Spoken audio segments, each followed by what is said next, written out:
我係梵高廚房嘅負責人，我叫 Vincent。銅鑼灣嚟講咧，呢一間係一間好有特色嘅細型嘅 cafe 嚟嘅。咁我哋最出色嘅菜式咧，就係一個叫和羊架，同埋一個蘑菇湯。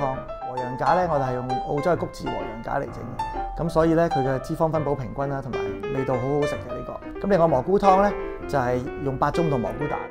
我10幾年前去旅行咧，就去過荷蘭嗰度咧，就去咗梵高嘅廟斯林。咁啊，好中意佢啲畫，覺得啊有機會開間餐廳喺香港有佢啲畫幾好，幾有特色喎。咁啊，搜羅咗佢啲畫啊，咁啊周圍揸住本書去啲畫廊度問喂，畫得似唔似啊？再望下，咁都揾到唔係好多靚嘅。後尾我就揾咗個朋友，就幫我 create 咗，即係畫咗好多張。咁啊，個概念咧，其中有張波台喺個餐廳度啦，其實係佢其中一張畫嘅特色嚟。佢有張畫叫 Night Cafe 啊，夜間咖啡室。